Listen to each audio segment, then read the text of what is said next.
ഞാനും നിങ്ങളും തയ്യാറാകുന്നു. ആ പൗലോസ് പറയുകയാണ്, ഞാൻ നിങ്ങൾക്ക് വേണ്ടി റെഡിയാണ്. Praise the Lord. യേശു സകലമാനവരാശിക്ക് വേണ്ടിയും വിശ്വാസയാഗമർപ്പിച്ചു.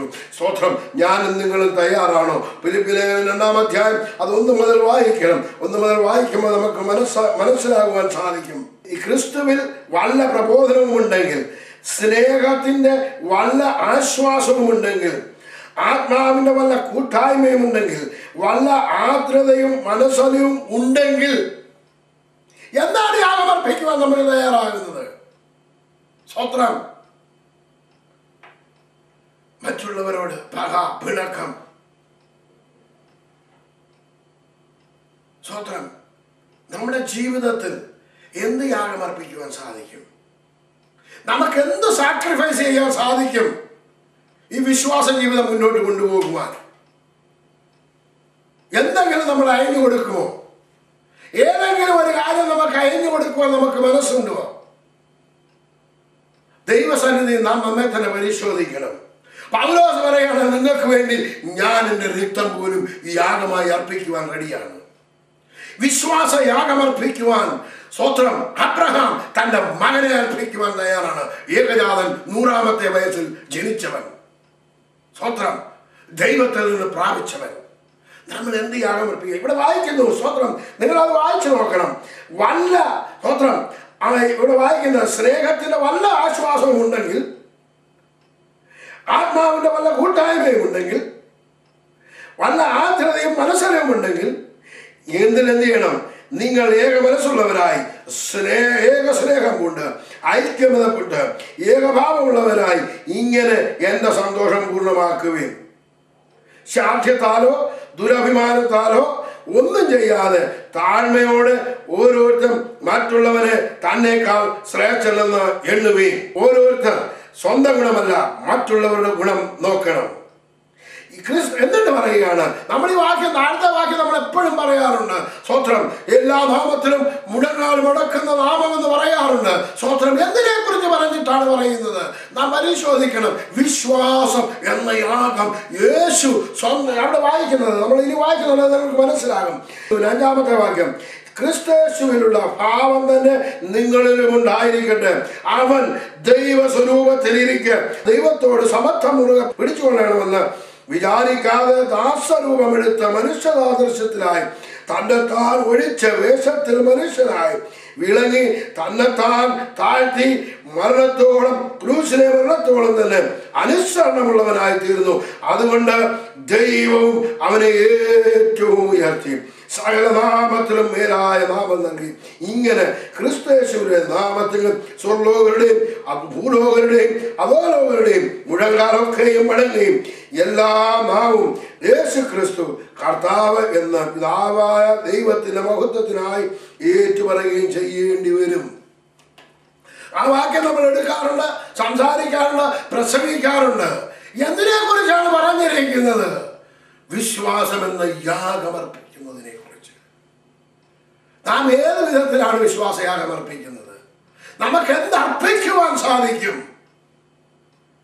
Price the Lord. പൗലോസ് പറയാണ്, ഞാൻ ഈ ഭാവത്തിൽ അപ്പോസ്തലനായിരിക്കെ നിങ്ങൾക്ക് വേണ്ടി, താണവർക്ക് വേണ്ടി എൻ്റെ രക്തം പോലും ചൊരിയുവാൻ തയ്യാറാണ്. നാം എന്തിനു വേണ്ടി യാഗമർപ്പിക്കുവാൻ തയ്യാറാകും? ഏത് വിഷയത്തിലും സാക്രിഫൈസ് ആകുവാൻ നമ്മൾ തയ്യാറാകുമോ? ആരും വിട്ടുകൊടുക്കത്തില്ല. എല്ലാവർക്കും വേണ്ടത് ഞാൻ പിടിച്ച മുയലിന് 2 കൊമ്പാണ്. Praise the Lord. സ്തോത്രം. ഹല്ലേലൂയ. എന്നിട്ട് താഴോട്ട് വായിക്കുന്നത്, അതുകൊണ്ട് പ്രിയമുള്ളവരെ, നിങ്ങളെല്ലായ്പ്പോഴും അനുസരിച്ചതുപോലെ ഞാൻ അരികത്തിരിക്കുമ്പോൾ മാത്രമല്ല ദൂരത്തിരിക്കുമ്പോഴും ഏറ്റവും അധികം ഭയത്തോടും വിറയലോടും കൂടെ നിങ്ങളുടെ രക്ഷയ്ക്കായി പ്രവർത്തിപ്പീൻ. പൗലോസ് പറയണേ, ഞാൻ അരികത്തിരുന്നപ്പോ നിങ്ങൾ ഭയത്തോടും വിറയലോടും കൂടെ പ്രവർത്തിച്ചോ, അതുപോലെ തന്നെ ദൂരത്തിരിക്കുമ്പോഴും നിങ്ങൾ പ്രവർത്തിപ്പീൻ. കർത്താവ് സ്തോത്രം നമ്മുടെ അടുക്കൽ ഉണ്ടെങ്കിലും, നാം പള്ളിയിലാണെങ്കിലും പള്ളിയിലല്ലെങ്കിലും ജോലിയിലായാലും മറ്റുള്ളിടത്തായാലും സ്തോത്രം നമ്മൾ വിശ്വാസം എന്ന യാഗമർപ്പിക്കുവാൻ തയ്യാറാകണം. ചിലതൊക്കെ നമ്മൾ സാക്രിഫൈസ് ചെയ്യാൻ തയ്യാറാകണം. നമ്മുടെ കോപം വിട്ടിട്ട് വേണം എന്ത് സാക്രിഫൈസ് ചെയ്യാൻ. വൈരാഗ്യം വിട്ടിട്ട് വേണം എന്തെങ്കിലും ഒന്ന് സാക്രിഫൈസ് ചെയ്യാൻ. Price the Lord. വിശ്വാസം എന്ന യാഗം. Price the Lord. വിശ്വാസത്തെ കുറിച്ച് ഒരുപാട് പഠിക്കുവാൻ സാധിക്കും, വിശ്വാസത്തെ പലതും നേടിയെടുക്കുവാൻ സാധിക്കും. എന്നാൽ വിശ്വാസയാഗം അർപ്പിക്കുവാൻ ഞാനും നിങ്ങളും തയ്യാറാണോ? എന്റെ വിശ്വാസ ജീവിതത്തിൽ ഞാൻ വിശ്വാസത്താൽ ചിലത് സാക്രിഫൈസ് ചെയ്തിട്ടുണ്ടോ? പരിശോധിക്കണം. ദൈവജനമേ, ഇതൊക്കെയും പഠിക്കുമ്പോൾ ഞാനും എൻ്റെ ജീവിതത്തിൽ പല കാര്യങ്ങളിലും സാക്രിഫൈസ് ചെയ്യാൻ തയ്യാറാണ്. സ്വത്രം ഒരു നേരത്തെ ആഹാരം നമ്മൾ സാക്രിഫൈസ് ചെയ്യാൻ തയ്യാറാകുന്നുണ്ടോ? ഒന്ന് ഉപവസിക്കുവാൻ തയ്യാറാകുന്നുണ്ടോ? വിശ്വാസത്താൽ ഈ യാഗം ചെയ്യാൻ തയ്യാറാകുന്നുണ്ടോ? Price the Lord.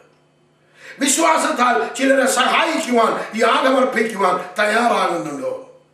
വിശ്വാസത്താൽ ചിലരോട് ക്ഷമിക്കുവാൻ തയ്യാറാകുന്നുണ്ടോ? പൗലോസ് പറയാണ്, നിങ്ങൾക്ക് വേണ്ടി ഞാൻ എൻ്റെ ജോലി കഴിക്കുവാൻ തയ്യാറാണ് എന്ന് പറഞ്ഞാൽ എൻ്റെ ജീവനെ തരുവാൻ തയ്യാറാണ്. അടുത്തത് വിശ്വാസത്തിൻ്റെ സ്ഥിരത. ഇന്ന് 3 കാര്യങ്ങളാണ് കഴിഞ്ഞ ദിവസങ്ങളിൽ പറയുന്നത് പോലെ പറയുന്നത്. ഒന്ന്, വിശ്വാസത്തിൻ്റെ അഭിവൃദ്ധി അല്ലെങ്കിൽ സന്തോഷം, സന്തോഷത്താലുള്ള അഭിവൃദ്ധി, എങ്ങനെ വേണമെങ്കിലും പറയാം. 2, വിശ്വാസം എന്ന യാഗം. 3, വിശ്വാസത്തിൻ്റെ സ്ഥിരത. പൗലോസ് ലേഖനം 1-ാം അധ്യായത്തിലും 2-ാം അധ്യായത്തിലും നാം പരിശോധിക്കണം. ഒരു പൂർണ്ണതയെ പറ്റിയും സമ്പൂർണതയെ പറ്റിയും കൊലോസ്യ ലേഖനത്തിൽ വ്യക്തമായി പറഞ്ഞിട്ടുണ്ട്. വിശ്വാസത്തിൽ സ്ഥിരത പ്രാപിക്കുന്നവരായി നാം മാറണം. വിശ്വാസത്തിൽ സ്ഥിരപ്പെട്ട് ഉറച്ചു നിന്ന് നമ്മൾ മുന്നോട്ട് പോകണം. അബ്രഹാം വിശ്വാസത്തിൽ സ്ഥിരപ്പെട്ടു. അബ്രഹാമിൻ്റെ സ്വന്തം പ്രശ്നങ്ങൾ ഉണ്ടായി, അനേക വിവിധമായ പ്രശ്നങ്ങൾ ഉണ്ടായി, പ്രതികൂലങ്ങൾ ഉണ്ടായി. ദൈവജനമേ, ഞാൻ ഒന്ന് പറയട്ടെ, വിശ്വാസത്തിൽ സ്ഥിരപ്പെട്ട് അവൻ ദൈവത്തെ സംശയിക്കാതെ മുന്നോട്ട് പോയത് കൊണ്ടാണ് വിശ്വാസികളുടെ പിതാവായി തീർന്നത്. നാം ചിലർക്ക്, നമ്മുടെ കുടുംബത്തിലുള്ളവർക്ക്, നമ്മുടെ കുഞ്ഞുങ്ങൾക്കൊരു മാതൃകയാകുവാൻ തയ്യാറാകുമോ?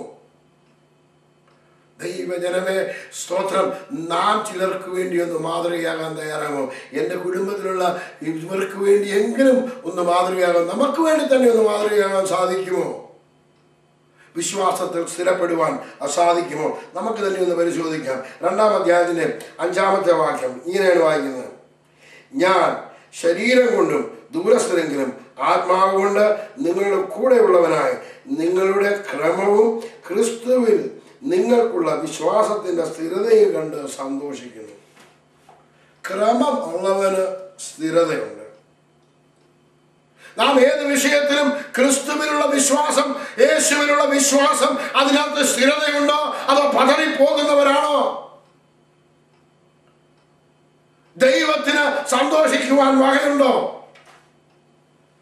എബ്രായ ലേഖനം 11-ാം അധ്യായത്തിലെ സ്തോത്രം ഇങ്ങനെയാണ് വായിക്കുന്നത്. നമുക്ക് ആ 11-ാം അധ്യായത്തിലേക്ക് കടന്നു വരാം. സ്തോത്രം. 11-ന്റെ 16-ാമത്തെ വാക്യം. അവരോ അധികം നല്ലതിനെ, സ്വർഗീയമായതിനെ തന്നെ കാംക്ഷിച്ചിരുന്നു. ആകയാൽ ദൈവം അവരുടെ ദൈവമെന്ന് വിളിക്കപ്പെടുവാൻ ലജ്ജിക്കുന്നില്ല. അവൻ അവർക്കായി ഒരു നഗരം ഒരുക്കിയിരിക്കുന്നുവല്ലോ. അവരെ വിശ്വാസത്താൽ വാഗ്ദത്ത നിവർത്തി എല്ലാം ഒന്നും പ്രാപിച്ചൊന്നുമില്ല എന്നാണ് തിരുവചനം വായിക്കുന്നത്. ദൈവം അവരുടെ ദൈവമെന്ന് വിളിക്കപ്പെടുവാൻ ലജ്ജിക്കുന്നില്ല. നമ്മളെ കുറിച്ചോ എന്നെ കുറിച്ചോ എങ്ങനെയാണ് ദൈവം ചിന്തിക്കുന്നത്? നാം ഓരോരുത്തരും അറിഞ്ഞിരിക്കണം, അവരിൽ നാം പൂർണ്ണരായിട്ടിരിക്കുകയാണ്. നമ്മുടെ ആത്മാവിൽ അവൻ നമ്മളെ പൂർണ്ണമാക്കി തന്നിരിക്കുകയാണ്. അത് എങ്ങനെ നമ്മൾ വരുവാൻ സാധിക്കും? അത് നമ്മളിൽ ഒന്ന് സ്ഥിരമാകണമെന്നുണ്ടെങ്കിൽ അവനെ കുറിച്ചുള്ള ഒരു പരിജ്ഞാനം പ്രാപിക്കണം. അവനെ കുറിച്ച്, അവന്റെ ജ്ഞാനത്തെക്കുറിച്ചും പരിജ്ഞാനത്തെക്കുറിച്ചും നമ്മൾ പഠിക്കണം. സ്വത്രം. 1-ാം അധ്യായത്തിലേക്ക് കടന്നു വരുമ്പോൾ നിങ്ങൾ 1-2 അധ്യായം വായിച്ചു നോക്കണം. അതിനകത്ത് വിശദമായി എഴുതിയിട്ടുണ്ട്. 1-ാം അധ്യായത്തിന്റെ 10-ാമത്തെ വാക്യം. നിങ്ങൾ പൂർണ്ണ പ്രസാദത്തിനായി കർത്താവിന് യോഗ്യമാവണ്ണം നടന്ന് ആത്മീയമായ സകല ജ്ഞാനത്തിലും വിവേകത്തിലും അവന്റെ ഇഷ്ടത്തിന്റെ പരിജ്ഞാനം കൊണ്ട് നിറഞ്ഞു വരണം. അവന്റെ ഇഷ്ടത്തിന്റെ പരിജ്ഞാനം കൊണ്ട് നിറഞ്ഞു വരണം. അവന്റെ വിവേകത്തിലും സകല പരിജ്ഞാനത്തിലും നിറയണം. അവന്റെ പരിജ്ഞാനം നിറയണം. ലോക പരിജ്ഞാനമല്ല, ലോകത്തിന്റെ ജ്ഞാനമല്ല നിറയേണ്ടത്. ദൈവത്തെ കുറിച്ചുള്ള ഒരു പരിജ്ഞാനം നമ്മളിലേക്ക് വേണം. എങ്കിൽ മാത്രമേ വിശ്വാസത്തിൽ സ്ഥിരത കൊണ്ട് ജീവിക്കുവാൻ സാധ്യമാകുകയുള്ളൂ. വിശ്വാസത്തിന്റെ സ്ഥിരത നമ്മളിൽ വരണമോ, ദേശകർത്താവിനെ കുറിച്ചുള്ള ഒരു വിവേകവും പരിജ്ഞാനവും നാം പ്രാപിക്കണം. അങ്ങനെയുള്ളവർക്ക് മാത്രമേ വിശ്വാസത്തിൽ സ്ഥിരത കൊണ്ട് മുന്നോട്ട് പോകുവാൻ സാധ്യമാകുകയുള്ളൂ. ലോകത്തിന്റെ അറിവ് നമ്മളെ തത്വജ്ഞാനത്തിലും മറ്റുള്ള ലോകജ്ഞാനത്തിലും കൊണ്ടുവന്ന് നമ്മളെ താഴ്ത്തിക്കളയുമ്പോൾ, എന്റെ ദൈവം, ലോകം പറയുകയാണ് നീ രക്ഷ പ്രാപിക്കയില്ല എന്ന് പറയുമ്പോൾ, എന്റെ ദൈവം പറയുന്നു ഞാൻ നിന്നെ രക്ഷിക്കുവാൻ ശക്തനാണ്. ഏതിനാണ് നിനക്ക് സ്ഥിരതയുള്ളത്? ഏതിനാണ് വിശ്വാസത്തിൽ സ്ഥിരത കാണിക്കുവാൻ സാധിക്കുന്നത്? ദൈവജനമേ, ഞാൻ ഒന്ന് പറയട്ടെ, സ്വന്തം വിശ്വാസത്തിൽ സ്ഥിരത വേണോ? ദൈവത്തെ കുറിച്ചുള്ള ജ്ഞാനം പ്രാപിക്കണം. വിശ്വാസത്തിൽ സ്ഥിരത ഉണ്ടാകണമോ? ദൈവത്തെ കുറിച്ചുള്ള ഒരു പരിജ്ഞാനം നമ്മൾ പ്രാപിക്കണം. ഇന്ന് പകൽക്കാലം ദൈവജനമേ, നാം ആ പരിജ്ഞാനത്തിലേക്ക് കടന്നു വരണം. എങ്കിൽ മാത്രമേ വിശ്വാസത്തിൽ സ്ഥിരത കൊണ്ട് നിൽക്കണമോ ഒന്ന് കാര്യം ചെയ്യണം. Price the Lord. നാം ശരീരത്തിന്റെ സ്വത്രം അഴുക്ക് കളയുവാനല്ല സ്നാനം എന്ന് പറയുന്നത് പോലെ സകലതും മരിച്ച് സകലതും അടക്കപ്പെട്ട് അവനോടുകൂടി ഉയർത്തെഴുന്നേൽക്കുമ്പോൾ മാത്രമാണ് നമുക്ക് ഒരു വിശ്വാസത്തിന്റെ സ്ഥിരത ഉണ്ടാകുന്നത്. അതുകൊണ്ട് ഇന്ന് ഞാനിവിടെ അവസാനിപ്പിക്കുന്നതിന് മുമ്പ് നിങ്ങളുടെ എല്ലാ വീടുകളിലൂടും സ്വത്രം ഇതുവരെയും ദൈവവചനം കേട്ടുകൊണ്ടിരുന്ന ദൈവജനമേ, ഞാനൊന്ന് ചോദിക്കട്ടെ, വിശ്വാസ ജീവിതത്തിലേക്ക് നിങ്ങളിൽ ആരെങ്കിലും ഇതുവരെയും കടന്നു വന്നിട്ടില്ല എന്നുണ്ടെങ്കിൽ ഈ വിശ്വാസ ജീവിതത്തിലേക്ക് കടന്നു വരുവാൻ ഞാൻ നിങ്ങളോട് ആഹ്വാനം ചെയ്യുകയാണ്. ദൈവജനമേ, നാം വിശ്വാസത്തിൽ സ്ഥിരതയുള്ളവരായി മാറണമോ, അവനിൽ പൂർണ്ണതയുള്ളവരായി മാറണോ, അവന്റെ പരിജ്ഞാനത്തിൽ തികഞ്ഞു വരണമോ, അവന്റെ ജ്ഞാനത്തിൽ തികഞ്ഞു വരണമോ, നാം ചിലതിനെ ഉരിഞ്ഞു കളയണം. മുമ്പേ കേൾക്കുവാനിടയായി ചിലത് യാഗമർപ്പിക്കണം. നമ്മൾ ക്രിസ്തുവിൽ വിശ്വാസത്തിൽ സന്തോഷിക്കുന്നവരായി അഭിവൃദ്ധിയുള്ളവരായി തീരണം. 3 കാര്യങ്ങളാണ് കേട്ടത്. വിശ്വാസത്തിൽ അഭിവൃദ്ധി പ്രാപിച്ച് സന്തോഷിക്കുവാൻ ദൈവം നമ്മളെ കുറിച്ച് ആഗ്രഹിക്കുന്നു. വിശ്വാസത്താൽ ചിലതിനെ യാഗമർപ്പിക്കുവാൻ നമ്മൾ റെഡിയാകണം, തയ്യാറാകണം.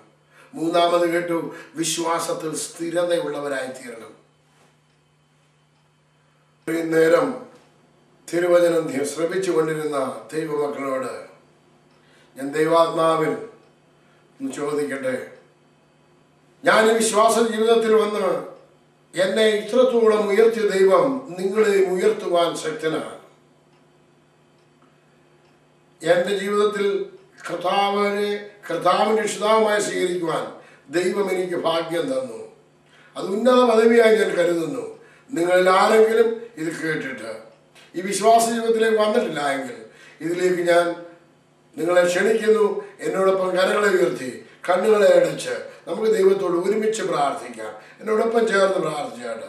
പരിശുദ്ധനായ ദൈവമേ, നിന്റെ ഏകജാതനായ പുത്രനായ ക്രിസ്തു ഈ ലോകത്തിലേക്ക് കടന്നു വന്നു, മരിച്ചു, അടക്കപ്പെട്ടു, ഉയർത്തെഴുന്നേറ്റു, സ്വർഗത്തിൽ നിന്റെ മഹിമയുടെ വലത്ത് ഭാഗത്ത് ഇരിക്കുന്നുവെന്ന് എൻ്റെ ഹൃദയത്തിൽ വിശ്വസിച്ച് എൻ്റെ വായ് കൊണ്ട് ഏറ്റുപറയുന്നു.